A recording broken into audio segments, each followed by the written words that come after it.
o interesse surgiu primeiro em estudar a história da família. Ainda na graduação eu tinha lido um livro da professora Maria Beatriz Nisa da Silva, Sistema de Casamento no Brasil Colonial.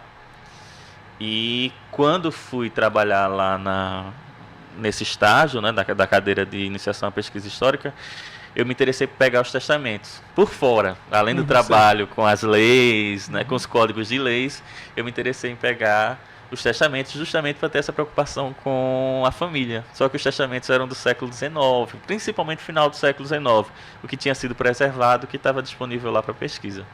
Eu fiz um projeto que era a avaliação da disciplina, além do relatório do estágio, né? Um projeto utilizando essa documentação do século XIX, esses testamentos e inventários, mas a partir daí comecei a voltar para a questão do estudo da família no Pernambuco colonial. Então, seu foco inicial começava a aparecer na família. Na família. Aí, estudando a família, eu acabei descobrindo que o alicerce da família, por mais que diga que é uma família patriarcal, mas muito estava na figura da matriarca, né, da matrona. Eu acho interessante essa questão.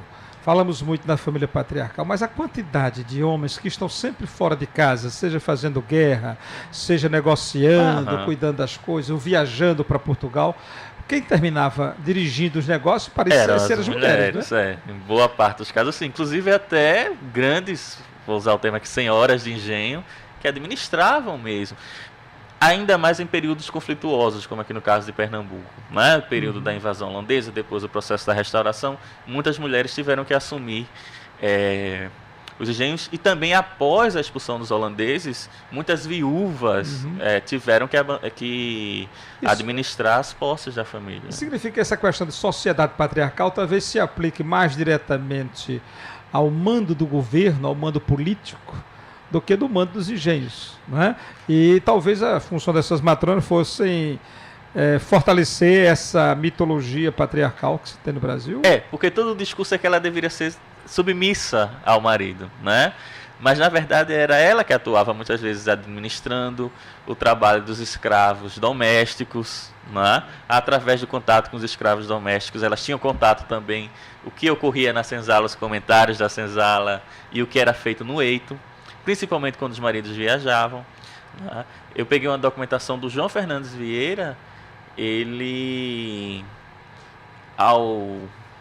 até um documento que foi publicado pelo professor José Antônio Gonçalves de Mello, né, no livro Documentos sobre a economia açucareira em Pernambuco. Foi até relançado há pouco agora na comemoração da restauração pela CEP.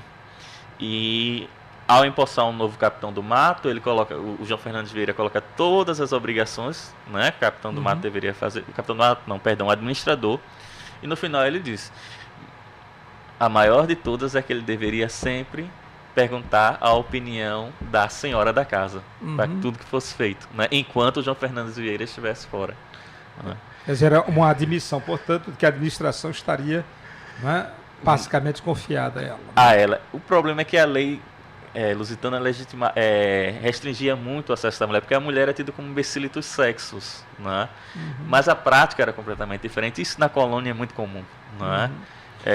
Distância da metrópole, a especificidade da escravidão, isso fazia com que o que era determinado em Portugal aqui raramente era aplicado ao pé da letra. O rei estava muito longe para ver se as normas estavam sendo cumpridas. Muito longe, né? Aqui existia a questão da escravidão, uma quantidade muito maior de negros do que de brancos, né?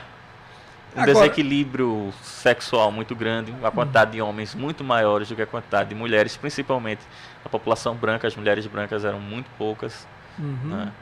Isso chegou até conflitos inclusive com a igreja. Durante muito tempo foi proibido conventos na colônia, né? Porque as mulheres tinham que procriar, tinham que casar. Eu escrevi um artigo sobre isso lá nos anos 85, a mulher não podia casar no Brasil. Era engraçado essa coisa. Não podia nem voltar para Portugal. Isso. Não podia tirar férias em Portugal. Não. Mulher solteira não podia ir e voltar para Portugal. Exatamente, tinha que casar de todo jeito. Porque então, senão ela não voltaria para cá. Tinha uns recolhimentos, né? Mas conventos, eu acho que só tinha um na Bahia famoso.